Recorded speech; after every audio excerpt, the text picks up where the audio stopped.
Terima kasih Pak Menko Perekonomian. Assalamualaikum warahmatullahi wabarakatuh. Pak Menko, kami akan menyampaikan terutama mungkin peranan dari APBN di dalam mendukung pertumbuhan ekonomi, penciptaan kesempatan kerja, dan pemerataan kesejahteraan. Seperti tadi telah disampaikan oleh Pak Menko Perekonomian, Indonesia tumbuh di kuartal kedua atau triwulan kedua 2025 dengan tingkat 5,12% year on year. Ini merupakan pertumbuhan meskipun dalam suasana dinamika global yang masih memunculkan ketidakpastian. Dukungan utama adalah dari konsumsi dan aktivitas investasi serta ekspor. Aktivitas dunia usaha ekspansif terutama di sektor manufaktur, kemudian perdagangan, transport, dan akomodasi makan serta minum. Pemerintah dalam hal ini kami dalam mengelola APBN akan mengoptimalkan peranan APBN untuk terus mendukung perekonomian melalui fungsi alokasi, distribusi, dan stabilisasi. APBN terutama terus diandalkan di dalam melakukan fungsi counter cyclical, terutama dalam jangka pendek waktu persepsi mengenai pelemahan ekonomi muncul, kami menggunakan APBN untuk terus mendukung dan memulihkan agar optimisme dan pertumbuhan ekonomi bisa terus terjaga stabil atau makin kuat. Stimulus ekonomi yang dilakukan oleh pemerintah juga menggunakan APBN secara sangat signifikan. Di dalam rilis BPS disebutkan konsumsi rumah tangga di triwulan kedua adalah tumbuh 4,97% year on year. Ini menunjukkan bahwa hal yang dilakukan oleh pemerintah menjaga inflasi tetap rendah di 2,18% ya di kuartal kedua, lebih tinggi sedikit tapi masih di dalam range 2,5 plus minus 1. Dan juga pengeluaran masyarakat terutama untuk bidang transportasi, restoran, sejalan dengan mobilitas masyarakat terutama pada masa libur sekolah yang waktu itu memang merupakan target pemerintah untuk menstimulasi kegiatan ekonomi masyarakat melalui berbagai insentif yang diberikan termasuk tarif dari transport yang didiskon atau PPN-nya diturunkan, sehingga pada masa libur sekolah dan hari besar keagamaan telah mampu untuk menstimulus perekonomian melalui insentif maupun signaling dari pemerintah dan support dari APBN. APBN juga memberikan kontribusi yang sangat signifikan untuk menjaga daya beli melalui tadi insentif diskon transport baik jalan tol, dan juga APBN memberikan penebalan dari bantuan sosial. Ini cukup memberikan dukungan terutama untuk kelompok menengah bawah. Pemerintah juga memberikan bantuan subsidi upah. Ini langsung masuk ke dalam account-nya masing-masing pekerja formal dan tentu ini langsung menciptakan juga multiplier melalui konsumsi rumah tangga. Selain itu pada kuartal kedua dilakukan pencairan gaji ke-13 yang nilainya cukup signifikan, lebih dari 37 triliun. Konsumsi pemerintah di kuartal kedua menurut BPS masih negatif, yaitu kontraksi 0,33%. Hal ini karena tahun lalu Januari hingga Juni pengeluaran pemerintah pada masa pemilu itu tumbuh hingga di atas 12%. Jadi kalau sekarang masih kontraksi itu karena baseline-nya tahun lalu cukup tinggi. Meskipun demikian sebetulnya kami mengharapkan di kuartal kedua sudah mulai positif. Estimasi kami sebetulnya di sekitar 0,2, jadi BPS mengeluarkan dengan kontraksi 0,33. Ini berarti kita harus bekerja lebih keras dari seluruh kementerian lembaga serta Pemda untuk bisa mengakselerasi belanjanya. Meskipun demikian, kalau kita lihat kontraksi 0,33% year on year ini lebih baik dibandingkan kondisi belanja pemerintah di kuartal 1 yang waktu itu memang masih merupakan adjustment dari kabinet baru di mana belanja pemerintah mengalami kontraksi hingga 1,37%. Tentu nanti ini kita akan lihat di semester kedua. Konsumsi pemerintah dalam hal belanja pemerintah terutama untuk menjaga konsumsi masyarakat, ini kalau kita lihat tahun lalu 12,2%, di 2024 Januari Juni, jadi baseline-nya memang sangat tinggi dibandingkan tahun-tahun sebelumnya. Jadi kalau sekarang ini hanya tumbuh 0,6 oleh BPS masuk dalam bentuk kontraksi 0,33. Kita lihat dari sisi belanja, kita belanja pegawai masih positif, belanja 1%,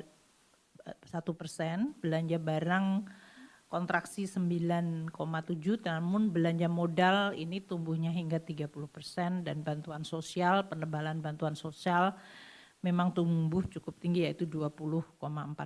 Jadi dua hal ini yang masuk di dalam perhitungan growth dari triwulan kedua untuk menopang daya beli dan tadi mendukung masyarakat maupun dari sisi nanti belanja modal terutama investasi. Investasi yang tumbuh cukup tinggi 6,99%. Ini merupakan pertumbuhan tertinggi sejak triwulan 2 2021. Suatu pemulihan yang cukup tentu saja kita syukuri karena di kuartal 1 kami sudah merasa cukup khawatir bahwa pertumbuhan investasi itu hanya sedikit di atas 2%. Jadi dalam hal ini kenaikan 6,99 cukup merupakan suatu akselerasi dari investasi. Terutama tadi belanja modal baik dari pemerintah yang sudah akseleratif, BUMN, dan juga dari aktivitas investasi swasta. Kita harap ini menggambarkan adanya optimisme dan rencana untuk investasi ke depan, terutama ditopang dengan policy pemerintah untuk mempermudah iklim usaha, deregulasi, dan memperbaiki berbagai iklim investasi di Indonesia. Kita lihat investasi bangunan tumbuh 4,89, mesin tumbuhnya hingga 25,3%. Meskipun kontribusi untuk mesin di dalam total PMTB adalah 14%, tapi tumbuhnya sangat tinggi yaitu 25,3%. Untuk bangunan di 4,89 kontribusinya mungkin paling besar, makanya sering kita menggunakan proksinya adalah konsumsi semen karena bangunan itu memberikan kontribusi terhadap PMTB yang cukup besar. Untuk pembangunan infrastruktur dari proyek strategis nasional dan program prioritas pemerintah seperti pembangunan sekolah rakyat, kemudian berbagai nanti di sektor perumahan Pak Menteri Perumahan akan bisa menyampaikan sekolah rakyat 65 sekolah sudah dilakukan, nanti pembangunan dapur MBG ada 2.500 dapur dan pembangunan infrastruktur strategis lainnya. FLPP 147.000 sudah terrealisir dari 350.000 yang akan ditargetkan Menteri Perumahan.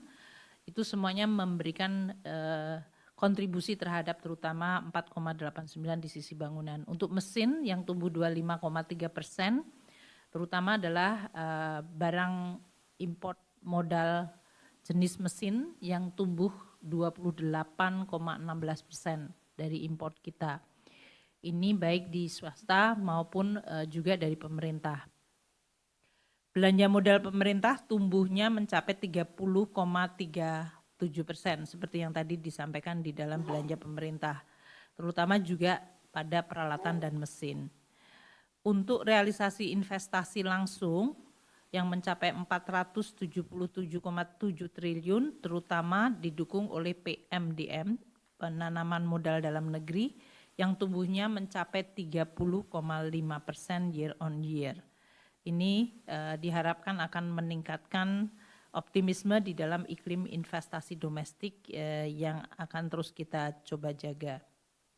Ekspor juga tumbuh cukup tinggi yaitu 10,67. Ini di tengah-tengah Presiden Trump mengumumkan tarif retaliasi atau Liberation Days tarif. Nampaknya ini menggambarkan adanya front loading ekspor ke Amerika Serikat. Jadi mumpung baru diumumkan, belum diberlakukan karena diberlakukannya baru Agustus tanggal 7 ini. Jadi banyak pesanan ekspor sebelum kenaikan tarif itu dilakukan bahkan sesudah terjadi pengumuman tersebut. Ini menjelaskan mungkin sedikit dari pertumbuhan ekspor yang justru meningkat pada saat pengumuman di kuartal kedua. Kita nanti harus melihat secara hati-hati dampak keputusan dari Presiden Trump menetapkan 19% yang lebih rendah dari yang diumumkan awal. Kita harapkan momentum akan terjaga di kuartal ketiga dan keempat. Ekspor jasa tumbuh tinggi 11,17%. Nanti Ibu Widi akan menyampaikan mengenai kunjungan wisatawan mancanegara karena ini adalah termasuk dalam ekspor jasa. Import juga tumbuh tinggi di 12,17%, terutama untuk bahan baku dan barang modal. Ini juga memberikan optimisme bahwa import ini kemudian akan mendukung pertumbuhan terutama di sektor manufaktur pada kuartal selanjutnya.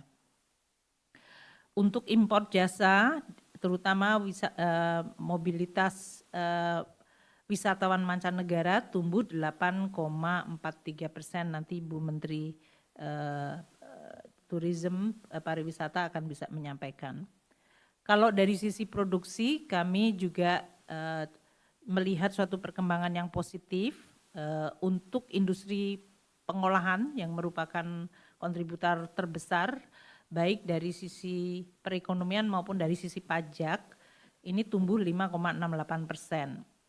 Terutama akibat hilirisasi dan juga karena domestic demand yang meningkat. Industri logam dasar tumbuhnya bahkan 14,9%, terutama karena permintaan ekspor. Untuk industri makan dan minum tumbuhnya 6,2%, terutama untuk CPO dan minyak goreng. Kita harap ini juga MBG maupun dari sisi permintaan ekspor memberikan dukungan kepada growth di sektor manufaktur. Industri kimia dan farmasi tumbuh 9,4%. Ini juga karena berbagai ekspansi dari kesehatan, belanja pemerintah untuk sektor kesehatan juga meningkat dan ini juga diharapkan akan juga meningkatkan permintaan terhadap industri kimia dan farmasi. Untuk pertanian, kehutanan, perikanan tumbuh 13,82%. Dipengaruhi karena tadi telah disampaikan oleh Pak Menko mengenai pergeseran tanaman pangan. Perdagangan tumbuh 5,37%. Ini didorong terutama untuk konsumsi kebutuhan rumah tangga dan aktivitas produksi lainnya. Konstruksi tumbuh 4,98 juga menunjukkan investasi di sektor bangunan yang tadi juga menjelaskan dari sisi PMTB. Dari pertambangan sudah mulai pulih meskipun tumbuhnya hanya di 2,03%, terutama karena hilirisasi sehingga memunculkan permintaan terhadap raw material. Untuk transport dan pergudangan tumbuh 8,52, ini terutama karena respons dari policy yang kita luncurkan Pak Menko ya waktu itu, yaitu pada hari libur dengan memberikan stimulus dalam berbagai diskon tarif yang kita berikan untuk transportasi darat, laut, dan udara. Bahkan sektor akomodasi makan dan minum tumbuh 8,04. Untuk informasi dan komunikasi tumbuhnya di 7,92. Nah, kami dari sisi APBN akan terus melakukan tugasnya untuk mengelola perekonomian dan menjalankan apa yang sudah direncanakan sehingga perekonomian diharapkan tetap bisa tumbuh terjaga di sekitar 5%. Paket stimulus yang telah diumumkan Pak Menko waktu itu bersama beberapa menteri yaitu 24,4 triliun untuk menjaga daya beli, untuk penebalan kinerja dunia usaha dan stabilisasi ekonomi telah berjalan dari mulai diskon transport dengan melakukan PPN yang ditanggung pemerintah, penebalan bantuan sosial tadi 11,9 triliun, bantuan subsidi upah 10,72 triliun, ini semuanya tadi memberikan penjelasan mengenai tadi consumption maupun beberapa kenaikan dari beberapa sisi demand side. Kemudian untuk triwulan ketiga kita akan terus masih ada 10,8 triliun stimulus aktivitas ekonomi yang akan terlaksana di triwulan ketiga, yang kita harapkan juga akan memberikan momentum pada bulan Juli yang baru saja kita lewati, dan nanti di bulan Agustus ini diharapkan momentumnya tetap terjaga. Beberapa yang memberikan optimisme tentu saja karena belanja pemerintah mulai terakselerasi. Makan bergizi gratis, nanti mungkin Pak Dadan bisa menyampaikan. Pembangunan sekolah rakyat ini juga akan 200, mendekati 200 akan mulai berjalan di bulan September, berarti seluruh renovasi rehabilitasi terjadi pada bulan Juli Agustus ini. Juga rehabilitasi sekolah yang dilakukan oleh Kementerian Pendidikan Dasar ini juga mulai terakselerasi di kuartal ketiga ini.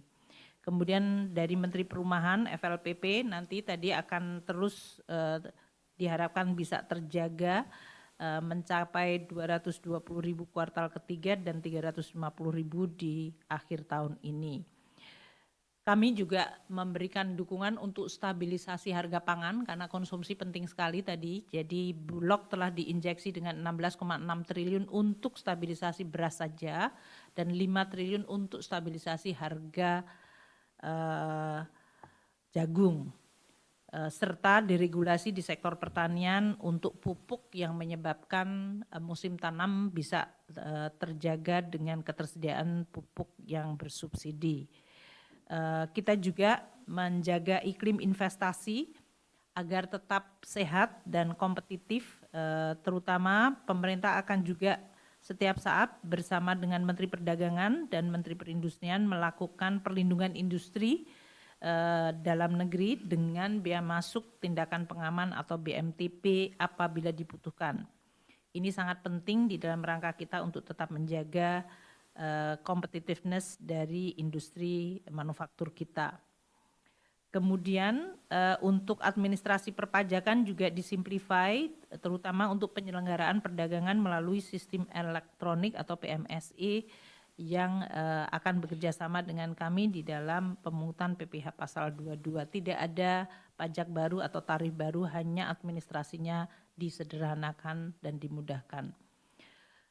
Kita akan terus bekerja sama dengan seluruh kementerian lembaga di bawah Pak Menko untuk perluasan deregulasi, relaksasi, efisiensi, sehingga dia terus akan mendorong investasi di dalam negeri. Di bidang perpajakan, pajak dan bea cukai kami terus melakukan perbaikan administrasi dan juga terus melakukan perbaikan dari sisi kebijakan. Percepatan penetapan tarif perlindungan dari 40 menjadi 14 hari itu di dalam rangka kita mengintegrasikan sistem pengawasan melalui CEISA Bea Cukai dengan Kementerian Perdagangan di dalam rangka untuk menjamin kelancaran arus barang dan menekan biaya logistik. Untuk semester kedua Pak Menko, kami akan terus memonitor pelaksanaan APBN. APBN akan terus dioptimalkan di dalam menjaga momentum pertumbuhan. Tentu salah satu kepastian adalah penurunan tarif dari 32 menjadi 19% dari Amerika Serikat. Kemudian APBN akan melakukan counter cyclical di semester kedua. Kita akan melihat nanti penyerapan dari MBG, akan ada 30.000 lagi dapur dibangun, sekolah rakyat 200 akan terrealisir, FLPP 350.000 hunian layak, serta tadi KUR untuk kontraktor dan UMKM dan juga untuk dari sisi demand-nya. PPN DTP yaitu PPN untuk rumah komersial yang selama ini telah diberikan akan diteruskan sampai dengan akhir tahun, diperkirakan akan ada 32.000 unit rumah komersial yang akan menikmati PPN DTP hingga 2 miliar rupiah. Kita juga akan terus mendorong penyaluran kredit usaha rakyat, diperkirakan semester 2 287,8 triliun akan tersalurkan, dan Pak Menko bersama kami semuanya sedang menggodok untuk stimulus di sekitar liburan Nataru. Ini akan dilakukan juga nanti, semoga bisa diumumkan lebih cepat sehingga masyarakat bisa melakukan planning untuk perjalanan pada akhir tahun. Koperasi Merah Putih juga diperkirakan akan mulai beroperasi. Kami akan terus mendukung melalui penempatan dana di bank perbankan dan juga investasi di kawasan ekonomi khusus yang diharapkan akan tidak hanya mendorong growth tapi juga mentransformasikan ekonomi Indonesia. APBN pada paruh kedua semester kedua ini masih ada 2.121 triliun yang rencananya akan dibelanjakan dalam 6 bulan. Tentu kita tetap melihat kualitas belanja harus tetap baik, tata kelola menjadi baik dan tidak ada korupsi sehingga angka 2.121 triliun benar-benar bisa dirasakan manfaatnya oleh masyarakat. Mungkin untuk penutup bahwa World Economic Outlook dari IMF untuk tahun 2025 ini agak direvisi ke atas dari 2,8 ke 3%. Ini juga mungkin dengan perbaikan outlook dari perekonomian kita di kuartal ke-3 dan ke-4 sambil terus menjaga momentum kuartal kedua yang sangat baik ini diharapkan akan bisa memberikan optimisme dari perekonomian Indonesia di dalam menghadapi kondisi yang memang masih cukup menantang secara global. Terima kasih Pak Menko.